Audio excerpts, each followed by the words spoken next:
প্রাচীনকালে এক রাজ্যে নাজরিন নামে এক প্রসিদ্ধ বাদশাহ ছিলেন। তিনি ছিলেন অত্যন্ত ধনী, প্রভাবশালী ও জ্ঞানী। তার প্রাসাদ ছিল রাজ্য জুড়ে বিখ্যাত। সোনা, রূপা আর হীরার আলোয় ঝলমল করত তার প্রাসাদের চারদিক। তার জীবনের সবচাইতে মূল্যবান সম্পদ ছিল তার 7টি কন্যা। প্রত্যেকেই রূপে গুণে অতুলনীয় ছিল, কিন্তু তাদের মধ্যে ছোট কন্যাটি ছিল একেবারেই আলাদা। সে ছিল শান্ত, নম্র এবং খুবই বুদ্ধিমান। কিন্তু বাদশার একটা দুঃখ হলো, তার কোনো ছেলে সন্তান ছিল না। প্রিয় দর্শক, বাদশা নাজরিন তার ছোট্ট কন্যার সাথে এক নিকৃষ্ট কাজ করেছিল, আর সেই ঘটনাটি আজ আমি আপনাদের সামনে বলবো। তাই আপনাদের কাছে একটি অনুরোধ থাকলো, ভিডিওতে একটি লাইক দিয়ে একদিন বাদশার মনটা ঝলমলে খুশিতে ভরা ছিল। রাজ্যের সব কাজ সুচারুভাবে চলছে। এমন দিনে তিনি ভাবলেন, একটু সময় তার প্রিয় কন্যাদের সঙ্গেও কাটানো উচিত। এই ভেবে তিনি তার 7 কন্যাকে ডাকলেন এবং তাদেরকে বললেন, আমি তোমাদের সবাইকে একটি প্রশ্ন করব। যদি তোমাদের উত্তর আমার ভালো লাগে, তবে তোমরা যা চাও তাই পুরস্কার দেওয়া হবে। সবাই সারিবদ্ধভাবে দাঁড়াও। এরপর সব কন্যারা এক সারিতে দাঁড়ালো। এরপর বাদশাহ একে একে সবাইকে প্রশ্ন করলো, বলো তোমরা কার দেওয়া খাবার খাও এবং কার দেওয়া পড়ো। প্রথম 6 কন্যা উত্তর দিল, হে আব্বা হুজুর, আমরা আপনার দেওয়া খাবার খাই এবং আপনার দেওয়াই পড়ি।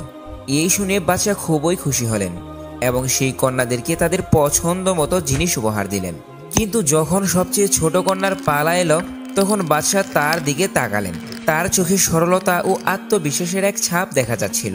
সে মেয়েটি ধীরে ধীরে হাসল এবং পরিষ্কার ও দৃঢ় কণ্ঠে বলল, হে আব্বা হুজুর, আমি আল্লাহর দেওয়া খাবার খাই এবং আল্লাহর দেওয়াই পড়ি। এটাই আমার নসিব, যা আমার রব আমার জন্য লিখেছেন। আমার কাছে যা কিছু আছে তা তারই অনুগ্রহ। প্রিয় দর্শক, এই কথাটি মেয়েটির জীবনে এক আমাবস্যা ডেকে আনে। মেয়েটির এই কথা শুনে দরবারে এক মুহূর্তেই নীরবতা নেমে আসে। আশেপাশে সবাই হতবাক। বলে কি রে, ছোট শাহজাদের সাহস তো কম না। এই মেয়েটির উত্তর একটি সাধারণ বাক্য ছিল না, বরং ভরসা, কৃতজ্ঞতা ও প্রকৃত জ্ঞানের একটি প্রকাশ ছিল। তার স্বরে এমন গভীরতা ছিল যে প্রত্যেক ব্যক্তি বিস্মিত হয়ে গেল। তার কথায় এক অসাধারণ সত্যতা ও বিনয় লুকানো ছিল, যেন সে দুনিয়ার সমস্ত নিয়ামতকে প্রকৃত মালিকের দিকেই সান্নিধ্য করছে। তার ছোট্ট মেয়ের কথা শোনার পর বাদশার মুখে রাগ এবং বিস্ময়ের ভাব মিশ্রিত ছিল। সম্ভবত তিনি এমন উত্তরের আশা করেননি। কিন্তু এই ছোট শাহজাদি তার বয়সের চেয়ে অনেক বেশি বুদ্ধিমতী ও জ্ঞানী মনে হচ্ছিল। তার কথায় এক নীরব বার্তা ছিল যে প্রকৃত কৃতজ্ঞতা মানুষকে মাটি থেকে তুলে আকাশের উচ্চতায় পৌঁছে দিতে পারে, যদি সে অন্তর থেকে আল্লাহর উপর বিশ্বাস রাখে। বাদশাহ এই কথা শুনে রাগে কাঁপতে লাগলেন। তার মুখে রাগের লালচে আভা ফুটে উঠল এবং ধমক দিয়ে তিনি বললেন, ও বেয়াদব, তুই আমার নাশুকরি করেছিস, আমার এহসানকে উপেক্ষা করেছিস। এমন স্পর্ধার শাস্তি তুই অবশ্যই পাবি। দরবারের সবাই নীরব। তখন ছোট শাহজাদি নম্রভাবে উত্তর দিল, যা হুকুম আব্বা হুজুর। তার স্বরে না কোনো ভয় ছিল না বিদ্রোহ, বরং শুধু বিনয় ও আল্লাহর উপর বিশ্বাসের ঝলক ছিল।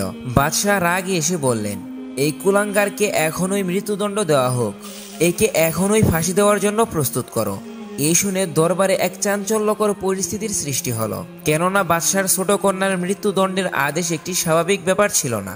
সেই মুহূর্তে সবার চোখ ছোট শাহজাদির দিকেই ছিল, আর শাহজাদি শান্তভাবে সেখানে দাঁড়িয়েছিল। তার মুখে ভয়ের কোনো মাত্র চিহ্ন ছিল না, বরং এক অদ্ভুত প্রশান্তি ছিল তার হৃদয় উপকূলে, যেন সে জানে তার রব তার সঙ্গে আছেন। এই সময় বাদশার উজির এগিয়ে এসে বাদশাকে বললেন, হে মহামান্য বাদশাহ, যদি আপনার অনুমতি হয় তবে আমি কিছু আলোচ করি।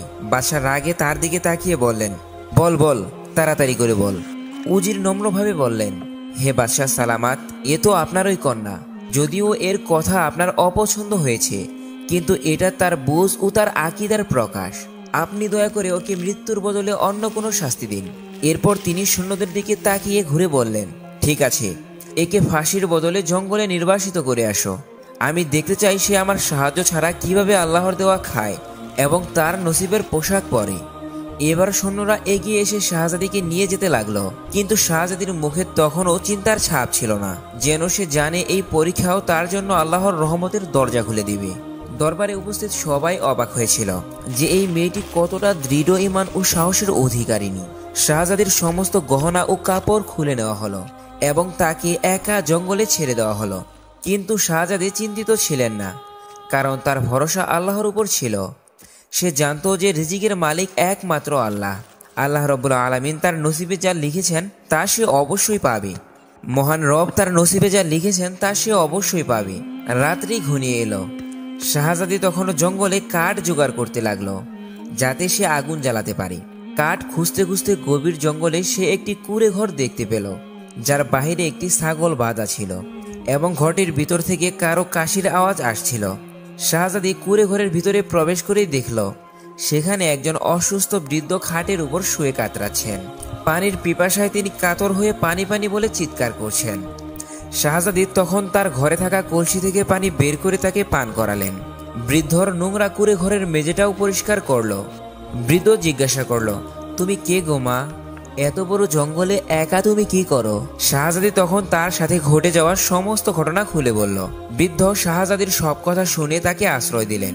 পরদিন সকালের দিকে বৃদ্ধ বলল, আমি শহরে কাজে যাচ্ছি, আমার ফিরে আসতে বেশ কিছুদিন সময় লাগবে। 7-8 দিন পর আমি ফিরে আসব। তুমি কিন্তু এখানেই থাকো। ওই ঘরে খাবার পানি ও জিনিসপত্র আছে, কাছেই নদী আছে, ছাগলের দুধও বের করে নিও। এই কথা বলে বৃদ্ধ চলে গেল। যখন রাত হতো তখন শাহজাদি ছাগলের দুধ বের করে অর্ধেক নিজের জন্য রাখত এবং অর্ধেক দুধ তিনি পানির পাত্রে ঢেলে কুঁড়ে ঘরের বাইরে রেখে দিত।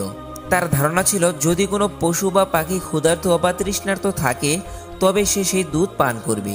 তারপর সে নিশ্চিন্তভাবে ঘুমিয়ে পড়ত। ভোরবেলায় পাখির কিচিরমিচির ও ঠান্ডা বাতাসের ঝাপটা তাকে জাগিয়ে দিত। সে ধীরে ধীরে ঘুম থেকে উঠত এবং কুঁড়ে ঘরের দরজা খুলত। যেই সে বাইরে পা রাখত তার নজর ওই পাত্রের উপর পড়ত, যা খালি থাকত, কিন্তু পাত্রের কাছে অদ্ভুত আলো ঝিলমিল করত। শাহজাদি তখন কাছে গিয়ে দেখত সেখানে একটি মূল্যবান লাল পাথর পড়ে আছে, যা সূর্যের আলোতে ঝলমল করছে। শাহজাদি বিস্ময় ও খুশিতে লাল পাথরটি উঠালো। এটা দেখে তার মনে প্রশ্ন জাগলো, এই লাল পাথর এখানে আসলো কিভাবে? তারপর তার নজর ওই পাত্রের চারপাশের মাটিতে পড়ল, যেখানে সাপের চিহ্ন পরিষ্কার দেখা যাচ্ছিল। তার মনের সঙ্গে সঙ্গে ছোটবেলার একটি গল্প মনে পড়ল, যা তাকে তার দাদিমা শুনিয়েছিলেন। দাদি বলতেন, যখন কোনো সাপ কারো উপর খুশি হয় তখন সে তার খুশির প্রকাশ হিসাবে একটি মূল্যবান লাল পাথর উপড়ে দেয়, যা হীরার থেকেও বেশি মূল্যবান। এই ধারণা আসতে শাহজাদির মুখে হাসি ফুটে উঠল। সে ভাবল, সম্ভবত এটা সেই সাপের দেওয়াই লাল পাথর। সে ক্ষুধার্ত ও তৃষ্ণার্ত ছিল এবং দুধ পান করে খুশি হয়ে তার জন্য এটা রেখে গিয়েছেন। সে মনে মনে শুকরিয়া আদায় করল এবং ভাবল, এটা আল্লাহর পক্ষ থেকে একটি নিদর্শন যে তিনি তার বান্দাকে কখনোই ছেড়ে দেন না। এই ঘটনা শাহজাদির মনে আরও বেশি বিশ্বাস ও শান্তি এনে দিল।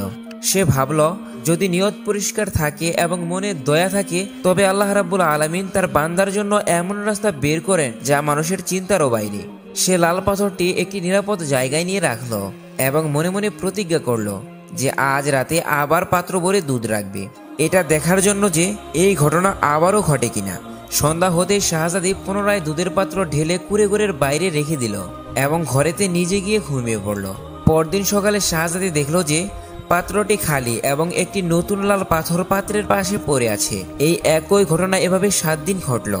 প্রতিদিন সাপ দুধ পান করে একটি করে লাল পাথর উপড়ে দিত। 7ম দিনে সেই বৃদ্ধ লোকটি কাজ থেকে ফিরে এলো এবং শাহজাদি তাকে পুরো ঘটনা খুলে বলল এবং সে 3টি লাল পাথর তাকে দিয়ে বলল, আপনি শহরে যান এবং এই লাল পাথর বিক্রি করে একটি পাকা বাড়ি তৈরির সরঞ্জাম ও মিস্ত্রি নিয়ে আসুন। বাকি 4টি লাল পাথর শাহজাদি একটি মালা আকারে গলায় পরে নিল। কয়েক মাসের মধ্যেই জঙ্গলে একটি চমৎকার পাকা বাড়ি তৈরি হলো। সেই পাকা বাড়িতে সব রকমের সুবিধা, চাকর বাকর এবং নানা ধরনের খাবার মজুদ ছিল। এরপর শাহজাদি একটি কাঠের কারখানা তৈরি করলেন। সেখানে গরিব শ্রমিকরা কাজ করে তারা অর্থ উপার্জন করতেন। জঙ্গলের একটি এলাকা ধীরে ধীরে একটি শহরের রূপ নিল এবং দূর দূরান্ত পর্যন্ত তার খ্যাতি ছড়িয়ে পড়ল। প্রিয় বন্ধুরা, শাহজাদির যে পিতা ছিল বাদশাহ নাজরিন, তার কাছে এই খবর পৌঁছালো। তখন বাদশাহ ভাবলেন, দেখি তো এ কোন শাহজাদি যার সাফল্যের কথা দূর দূরান্তর পর্যন্ত ছড়িয়ে পড়েছে। বাদশাহ তার সৈন্যদেরকে দিয়ে শাহজাদিকে বার্তা পাঠালেন যে অমুক দেশের বাদশাহ আপনার সাথে দেখা করতে চান।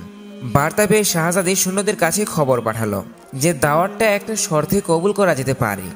যদি বাদশাহ তার সমস্ত কন্যাদের সাথে নিয়ে আমার বাড়িতে আসে তবে আমি রাজি। বাদশাহ শর্ত কবুল করলেন এবং তার 6 কন্যাকে নিয়ে তার বিশাল বাড়িতে এলেন। শাহজাদি বোরকা পরে তার পিতা ও বোনদের সাথে সাক্ষাৎ করলো এবং তাদের সামনে 7 রঙের খাবার পরিবেশন করলো। তার পরনে ছিল খাবারের মতো 7 রঙা পোশাক ও গহনা। তার বাড়ির সৌন্দর্য ও শাহজাদির আচরণ দেখে বাদশাহ অত্যন্ত মুগ্ধ হলেন এবং অবশেষে বলতে লাগলেন, তুমি তো আমার কন্যাদের মতোই। আমি তোমার অনুরোধে আমার সমস্ত কন্যাকে নিয়ে এসেছি, তবে আমাদের মধ্যে এই পর্দা কিসের? শাহজাদি বলল, ঠিক আছে, আমি প্রস্তুত হয়ে আসছি। এই কথা শুনে তার বোনেরা নিজেদের মধ্যে কথা বলতে লাগলো, এত দামি কাপড় ও গহনা পরে আছে, আর কত প্রস্তুত হয়ে আসবে। কিছুক্ষণ পর বাদশাহ দেখলেন একজন সাধারণ পোশাক পরে একটি মেয়ে আসছে। বাদশাহ ভালোভাবে লক্ষ্য করতেই দেখতে পেলেন এ তো তার নিজেরই কন্যা। তিনি অবাক হয়ে ভাবলেন, আমি তো মনে করেছিলাম জঙ্গলের পশুরাইকে খেয়ে ফেলেছে। তাকে নির্বাসিত করার পর যখন আমার তার কথা চিন্তা হলো, তখন আমি সৈন্যদের জঙ্গলে পাঠিয়েছিলাম, কিন্তু তারা বলেছিল সেখানে শাহজাদির কোনো চিহ্ন পাওয়া যায়নি। তবে এখানে কিভাবে? বাদশাহ তার মেয়েদের সাথে দেখা করে খুব খুশি হলেন। তিনি বিস্ময় ও আনন্দের সাথে বললেন, মেয়ে, তুমি কত ভাগ্যবান যে এত মহান ধনাঢ্যবান শাহজাদির সাথে থাকার সুযোগ পেয়েছ। যাও, তাকে একটু ডেকে আনো, আমি তোমাকে তার থেকে মুক্তি দেব। যদি তোমার মুক্তির বিনিময়ে সে আমার রাজ্যও চায়, তবে তাও আমি দিতে প্রস্তুত। এই শুনে শাহজাদি এক মুহূর্তের জন্য তার চোখ নামিয়ে নিল।